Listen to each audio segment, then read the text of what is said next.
নমস্কাৰ আপোনাক স্বাগতম কাতি বিহুৰ উলগ জনাই আৰম্ভ কৰিবলৈ লৈছো আজিৰ সিটি 18 মই জয়ন্ত মাধৱ গোস্বামী আজি কাতি বিহু উপলক্ষে কৃষিজীৱী গঞাৰ মাজত ভীষণ ব্যস্ততা আৰু কিছু সময় পাছতে আকাশ বন্তিয়ে উজ্বলাব সেউজীয়া পথাৰ অসমীয়াৰ ঘৰে ঘৰে জ্বলিব চাকি সজাল ধৰা ধাননে শ্ৰীবৃদ্ধি কামনাৰ লগতে পথাৰৰ খুনগুটি যাতে কোনো অমংগল নোহোৱাকৈ ঘৰলৈ চপাই আনিব পাৰি তাৰ বাবে প্ৰাৰ্থনা কৰিব প্ৰতিজন কৃষিজীৱী লোকে সহা গাঁওবোৰত দেখিবলৈ পোৱা হৈছে কাতি বিহুৰ আসল মাদকতা মূল্যবৃদ্ধিৰ জুইৰ মাজতে কাতি বিহু উদযাপন কৰিছে আজি সহা কৃষিজীৱী অসমীয়াই কাতি বিহু উপলক্ষে গঞাৰ মাজত ভীষণ ব্যস্ততা কিছু সময় পাছতে আকাশ বন্তিয়ে উজ্বলাব সেউজীয়া পথাৰ অসমীয়াৰ ঘৰে ঘৰে জ্বলিব চাকি তুলসীৰ তলত ভৰাল ঘৰত সেউজীয়া পথাৰত চাকি জ্বলিব সজাল ধৰা ধাননিৰ শ্ৰীবৃদ্ধি কামনাৰ লগতে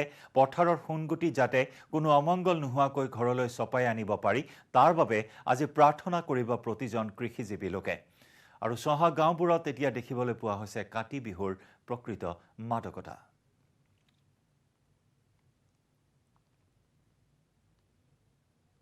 আমাৰ সন্ধিয়াৰ দৃশ্য দেখুৱাম আচলতে গ্ৰামাঞ্চলত আজি প্ৰত্যেকজন সহা কৃষকে খুব উলহ মালহেৰে কাতি বিহু উদযাপন কৰিছে মই গোটেই পৰিৱেশটো দেখুৱাইছো এইখন হৈছে এখন অসমীয়াৰ চোতাল যতে এটা চিৰ পৰিচিত দৃশ্য যে কণ কণ শিশুৰ মুখত এই মুহূৰ্তত প্ৰাৰ্থনা তুলসীৰ তলত এগছি বন্তি জ্বলাই শৰাই নৈবেদ্য আগবঢ়াই আজিৰ এই পবিত্ৰ কাতি বিহুৰ দিনা সকলোৱে কিন্তু সেৱা ধৰা পৰিলক্ষিত হয় মই অকণমান তেওঁলোকে এই মুহূৰ্তত যিহেতু তুলসীৰ তলত প্ৰাৰ্থনা কৰি আছে মই সেই প্ৰাৰ্থনাৰ মাজলৈ অকণমান লৈ যাব বিচাৰিছো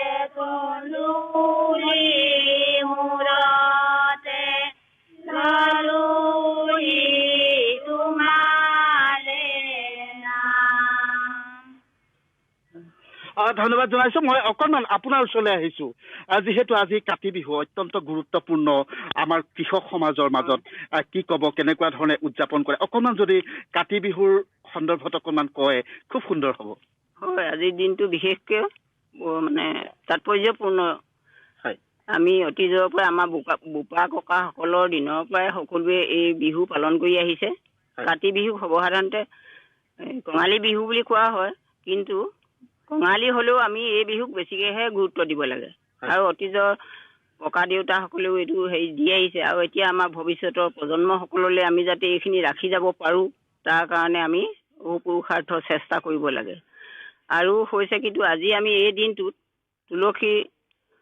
তুলসীৰ ওচৰত আমি বন্তি প্ৰজ্বলন কৰি ধূপ ধূনা জ্বলাই আৰু ইয়াত বুট মগু আৰু কল যি য'ত ফল মূল পাওঁ সেইখিনি আমি দি সকলোৱে ভগৱানৰ ওচৰত প্ৰাৰ্থনা জনাওঁ হয় আৰু কি কৰোঁ পথাৰত আমি চাকি জ্বলাই আকাশ বন্তিও জ্বলোৱা হয় আৰু জ্বলাই আমি ভগৱানৰ ওচৰত প্ৰাৰ্থনা কৰোঁ যেন আমাৰ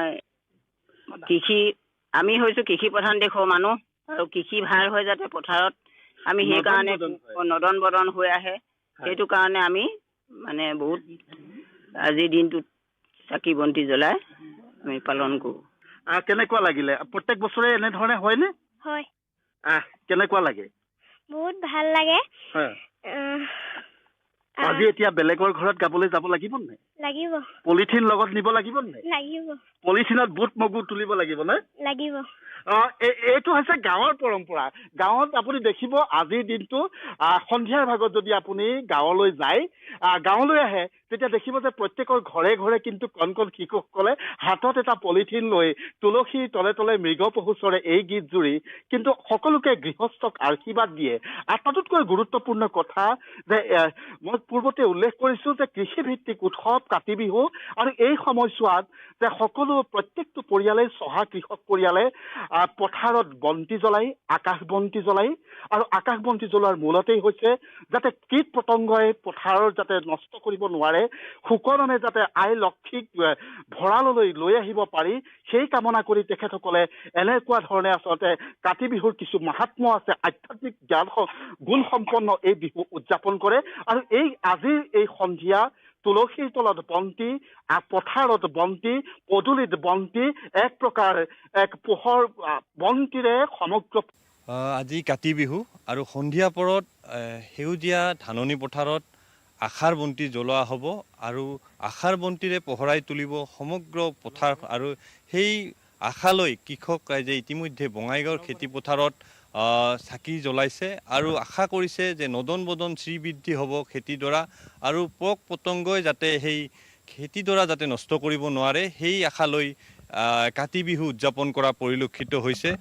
মই সেয়া দৃশ্য দেখুৱাব বিচাৰিছোঁ। এই মুহূৰ্তত এইদৰে ঔটেঙাৰ বাকলিৰ চাকি জ্বলোৱা হৈছে আৰু খেতিয়ক ৰাইজে আশা ভৰসা কৰিছে যে খেতিডৰা আচলতে ভাল হওক আৰু বছৰৰ ভাতমুঠি যাতে মোকলাই আহক এই ধাননি পথাৰৰ পৰা, সেই আশা কৰা পৰিলক্ষিত হৈছে। মই খেতিয়ক এজনৰ কাষত যাব বিচাৰিছোঁ। দাদা, কি ক'ব, আজিৰ দিনত আপোনালোকে কি আশা কৰিছে? নমস্কাৰ। এই কাতি বিহু আচলতে আমাৰ প্ৰত্যেক বছৰে পথাৰত চাকি জ্বলোৱা হয়, ঔটেঙা চাকি।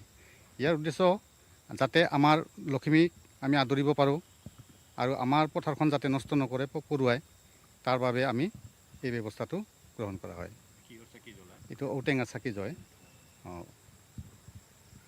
কি কামনা কৰিব আজি কাতি বিহুৰ দিনটোত আপোনালোকে? আমাৰ এই পথাৰখনি যাতে ভাল হয়, সুন্দৰ হয়, শস্য চামলা হয়, সেই আশাৰে আমি এই বন্তি জ্বলোৱা হয়। ঘৰতো জ্বলোৱা হয়, ঘৰত জ্বলোৱাৰ উপৰিও আমাৰ পথাৰত এই ব্যৱস্থাটো আছে।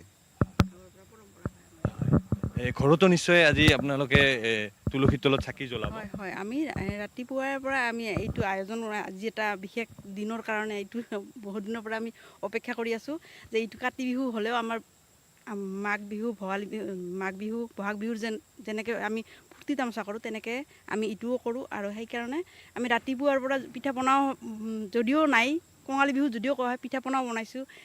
ৰাতিপুৱাৰ পৰা গোটেইখিনি মানে কাম কৰিছোঁ, কৰি আৰু আবেলিকে আমি গোটেই এইবিলাক যোগাৰ কৰিছোঁ, ঔটেঙা আনিছোঁ, কাটি আৰু চাকি দিবৰ কাৰণে ৰেডি কৰি আজি লৈ আহিছোঁ, চাকি দিলোঁ।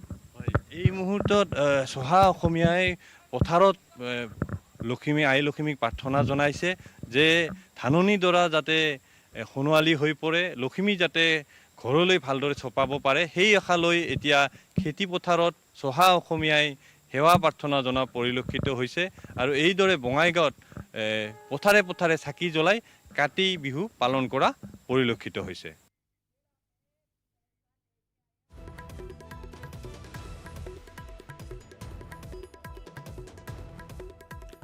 আৰু এয়া আমি বিভিন্ন প্ৰান্তৰ পৰা দেখুৱালোঁ কাতি বিহুৰ উদযাপন কেনেদৰে কৰিছে চহা ৰাইজে।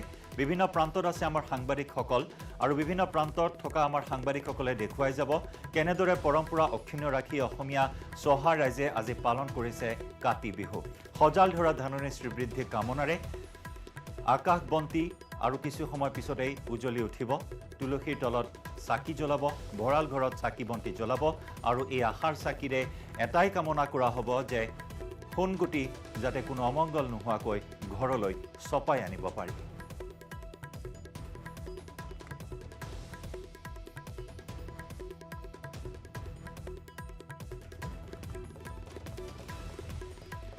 অসমীয়াৰ ঘৰে ঘৰে জ্বলিছে চাকি বন্তি। আমি জনাইছোঁ যে সজাল ধৰা ধাননিৰ শ্ৰীবৃদ্ধি কামনাৰ লগতে পথাৰৰ সোণগুটি যাতে কোনো অমংগল নোহোৱাকৈ ঘৰলৈ চপাই আনিব পাৰি, তাৰ বাবে প্ৰাৰ্থনা কৰিছে আজি কৃষিজীৱী লোকে। অসম কৃষিভিত্তিক এখন ৰাজ্য, ৭০% লোকৰ জীৱিকা নিৰ্ভৰ কৰে কৃষিৰ ওপৰত। গতিকে এই কাতি বিহুৰ যথেষ্ট গুৰুত্ব আছে আৰু এই পৰম্পৰা অক্ষুণ্ণ ৰাখি অসমীয়া চহা ৰাইজে পালন কৰি আহিছে কাতি বিহু। আৰু আজি কাতি বিহু অৰ্থাৎ কঙালী বিহু মূল্যবৃদ্ধিৰ জুইৰ মাজতো আজি চহা ৰাইজে পালন কৰিছে কাতি বিহুটি। বিভিন্ন প্ৰান্তত আছে আমাৰ সাংবাদিকসকল আৰু কাতি বিহু ক'ত কেনেদৰে উদযাপন কৰা হৈছে সেই সমগ্ৰ দৃশ্য আমি দেখুৱাই যাম আপোনাক।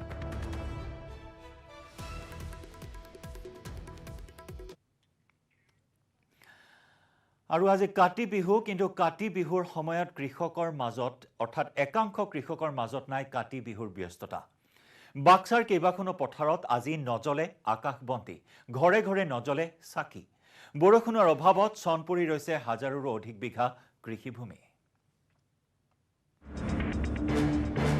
আজি কাতি বিহু বাক্সাৰ কেইবাখনো পথাৰত নজলে কাতি বিহুৰ চাকি পানীৰ অভাৱত চন পৰি ৰৈছে হাজাৰৰো অধিক বিঘা কৃষিভূমি হয় কাতি বিহু উপলক্ষে লখিমীক আদৰিবলৈ ইতিমধ্যেই সাজু হৈছে খেতিয়ক কিন্তু বাক্সাৰ কেইবাখনো পথাৰত নজলে কাতি বিহুৰ চাকি পানীৰ অভাৱত জিলাখনৰ কেইবাখনো গাঁৱৰ খেতিপথাৰ চন পৰি ৰোৱাত খেতিয়কৰ মাজত নাই কাতি বিহুৰ উৎসাহ জিলাখনৰ মুছলপুৰ মহকুমাৰ অন্তৰ্গত বগুলামাৰী শিয়ালদাৰা দক্ষিণকুছি হুৱনখাটা বগৰীবাৰী আদি গাঁৱৰ পথাৰসমূহ চন পৰি ৰোৱাত খেতিয়কসকল হতাশ হৈ পৰিছে উল্লেখযোগ্য যে বগলীমাৰী শিয়ালদাৰাত পানীৰ অভাৱত প্ৰায় হাজাৰৰো অধিক বিঘা মাটি চন পৰি ৰৈছে বিগত বৰ্ষত বাঢ়নি পানীয়ে গাঁও দুখনৰ মাজেৰে বৈ যোৱা জান্তৰ মথাউৰিটো উটুৱাই নিয়াৰ ফলত খেতিপথাৰ শুকাই যোৱাত খেতিয়কসকলে খেতি কৰিবলৈ সক্ষম নহল বৰষুণৰ পানীত কিছু ধান ৰোপণ কৰিছিল যদিও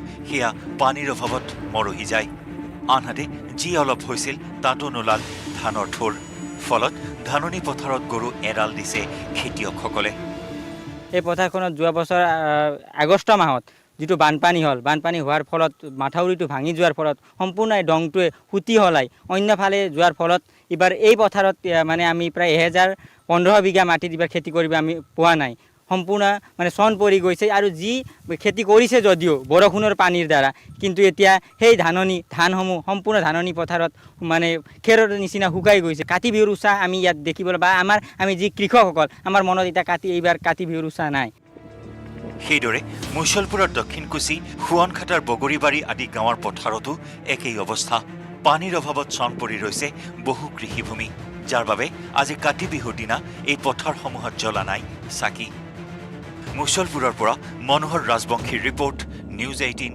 অসম নৰ্থ ইষ্ট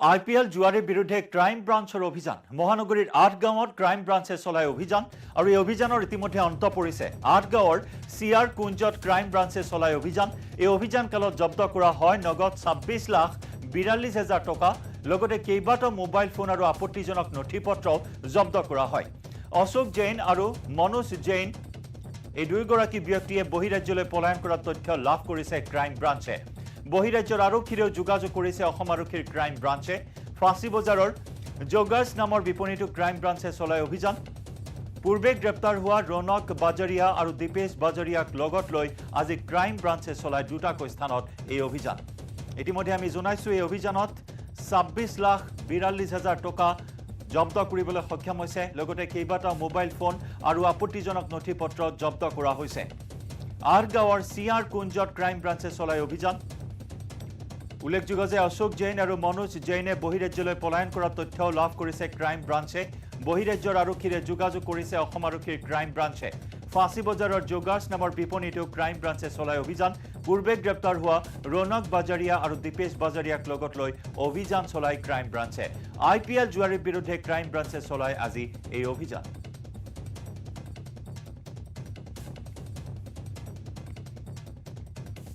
এই অভিযানৰ ইতিমধ্যে অন্ত পৰা বুলি জানিব পৰা হৈছে IPL জুৱাৰীৰ বিৰুদ্ধে ক্ৰাইম ব্ৰাঞ্চৰ বিশেষ অভিযান মহানগৰীৰ 8 গাঁৱত ক্ৰাইম ব্ৰাঞ্চে এই অভিযান চলাই 8 গাঁৱৰ সিআৰ কুঞ্জ এই সিআৰ কুঞ্জত ক্ৰাইম ব্ৰাঞ্চৰ এটা দলে অভিযান চলাই এই অভিযান কালত জব্দ কৰা হয় নগদ 26,42,000 টকা কেইবাটাও মোবাইল ফোন আৰু লগতে আপত্তিজনক নথিপত্ৰ জব্দ কৰা বুলি জানিব পৰা হৈছে ইতিমধ্যে অশোক জৈন আৰু মনোজ জৈন নামৰ দুইজন লোকে পলায়ন কৰিছে বহিৰাজ্যলৈ আৰু এই দুই ব্যক্তিৰ অনুসন্ধান ইতিমধ্যে আৰম্ভ কৰিছে ক্ৰাইম ব্ৰাঞ্চে বহিৰাজ্যৰ আৰক্ষীৰে যোগাযোগ কৰিছে অসম আৰক্ষীৰ ক্ৰাইম ব্ৰাঞ্চে ফাঁচী বজাৰৰ জগাৰ্ছ নামৰ বিপণীখনতো ক্ৰাইম ব্ৰাঞ্চে চলাই অভিযান উল্লেখযোগ্য যে ইয়াৰ পূৰ্বে গ্ৰেপ্তাৰ কৰা হৈছিল ৰৌনক বাজাৰিয়া আৰু দীপেশ বাজাৰিয়াক এই দুয়োজনকে লগত লৈ আজি অভিযান চলাই ক্ৰাইম ব্ৰাঞ্চে মহানগৰীৰ ফাঁচী বজাৰ আৰু 8 গাঁৱত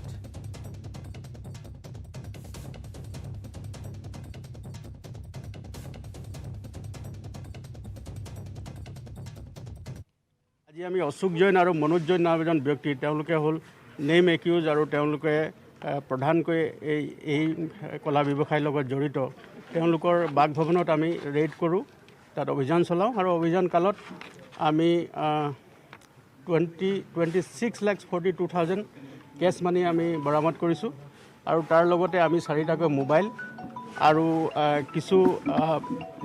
কিছু এনেকুৱা তথ্য থকা কিছু সামগ্ৰী আমি উদ্ধাৰ কৰিছোঁ আৰু ইয়াৰ বিৰুদ্ধে আমি তদন্ত অব্যাহত ৰাখিম।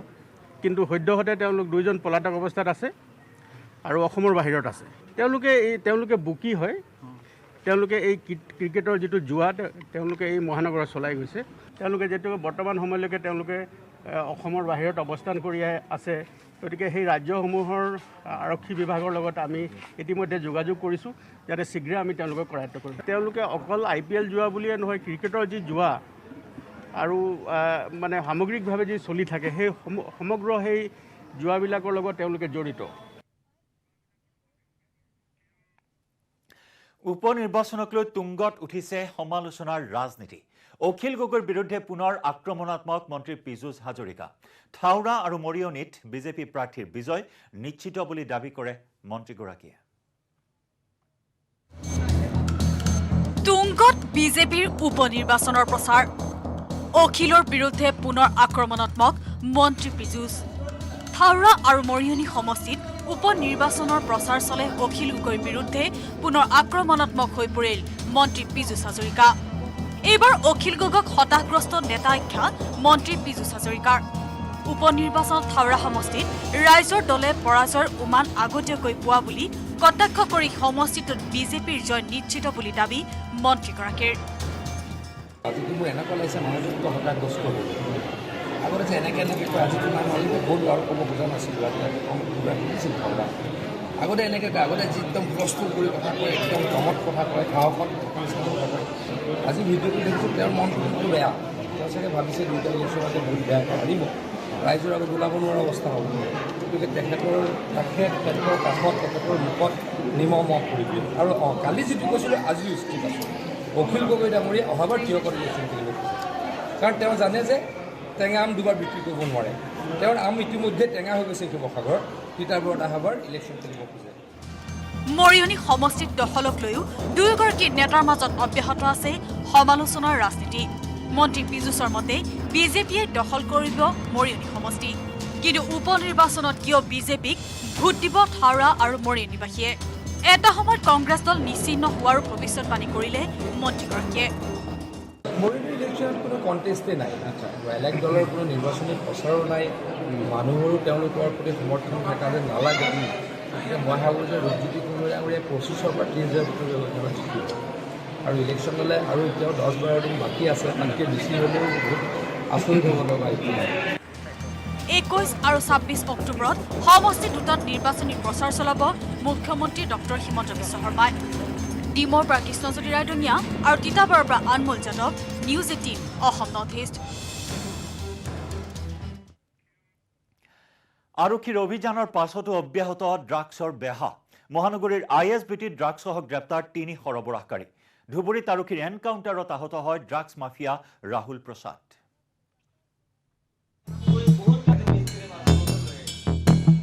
কেমেৰাৰ সন্মুখতে ড্ৰাগছ সৰবৰাহকাৰীৰ বিস্ফোৰণ। মহানগৰীত এতিয়াও অবাধে চলি আছে ড্ৰাগছৰ বেহা। আৰক্ষী ৰিজাৰ্ভৰ নাতি দূৰৈতে উপলব্ধ ড্ৰাগছ। কি কৰিছিলা? ড্ৰাগছৰ কাৰণে ধৰিছে। কিমান টকা বটল? 15 টকা। এতিয়াও পায়? পায় ছাৰ। এভেইলেবল আছে? এভেইলেবল। ক'ত পায়? 2 নম্বৰ গেট লাগটেগিয়াম পুলিচ ৰিজাৰ্ভৰ অপজিট চাইডে। কিমান মান পোৱা যায় তাতে? যিমান লাগে সিমান পায় আৰু। দেওবাৰে নিশা গড়চুক আৰক্ষীয়ে ISBTত অভিযান চলাই জব্দ কৰে বৃহৎ পৰিমাণৰ নিষিদ্ধ ড্ৰাগছ। ড্ৰাগছসহ গ্ৰেপ্তাৰ হ'ল 3টাকৈ সৰবৰাহকাৰী। ধৃত ড্ৰাগছ সৰবৰাহকাৰীকেইটা জিন্তু মণ্ডল, অনুপ দেৱনাথ আৰু উৎপল দাস। ড্ৰাগছ সৰবৰাহকাৰীকেইটাৰ পৰা জব্দ কৰা হৈছে ড্ৰাগছ সৰবৰাহ কৰা 2খন স্কুটিও। গ্ৰেপ্তাৰ হোৱা এই ড্ৰাগছ সৰবৰাহকাৰীয়ে কেমেৰাৰ সন্মুখতে ক'লে কেনেদৰে এতিয়াও মহানগৰীত অবাধে চলি আছে ড্ৰাগছৰ বেহা। ক'লে বহুকেইটা ড্ৰাগছৰ ঘাটিৰ কথা। কি কৰিছিলা? ড্ৰাগছ ইউজ কৰিছিলোঁ। ক'ত পাই? 2 নম্বৰ গেটৰ পৰা লৈছিলোঁ। কিমান পাই? তাৰ পৰা 1000 টকা কৰি 1200 টকা কৰি কিনি দিছিলোঁ। কোন কোন ঠাইত বিকা? আমাৰ লালগঞ্জ আছে সেইখিনিতে। এতিয়াও মানে ড্ৰাগছ পায়? তাতে পায় মানুহ আৰু বেলেগ মানুহ। ইপিনে আৰক্ষীৰ গুলীত গুৰুতৰভাৱে আহত হয় দেওবাৰে ধুবুৰীত ড্ৰাগছসহ গ্ৰেপ্তাৰ কৰা ড্ৰাগছ মাফিয়া ৰাহুল প্ৰসাদ। আৰক্ষীৰ জিম্মাৰ পৰা নিশা পলায়নৰ চেষ্টা কৰোঁতে গুলী চালনা কৰে আৰক্ষীয়ে। লক্ষণীয়ভাৱে গ্ৰেপ্তাৰ হোৱাৰ পিছতে ড্ৰাগছ মাফিয়া ৰাহুল প্ৰসাদে আৰক্ষী থানাতে ড্ৰাগছৰ ব্যৱসায় কৰিম বুলি তম্ভালি মাৰি কেমেৰাৰ সন্মুখতে কৰিছিল বিস্ফোৰক মন্তব্য। মই এটি ব্যবসা কৰিম, মই দেখাই দিম এইটো গেম প্লেনিং যিবিলাক হৈ আছে মোৰ লগত, মই সবাকে দেখাম, আপুনি ভালকে কৰিব, মই ব্যবসা কৰিম। ধুবুৰী থানাত কেইবাটাও গোচৰত অভিযুক্ত ৰাহুল প্ৰসাদ। বজৰং দলৰ পৰা বহিষ্কৃত সদস্য ৰাহুল প্ৰসাদ সম্প্ৰতি সংকটজনক অৱস্থাত চিকিৎসাধীন হৈ আছে। বশিষ্ঠৰ পৰা উৎপল হালৈ আৰু ধুবুৰীৰ পৰা Jyotirmoy Chakraborty, news 18 Assam north east.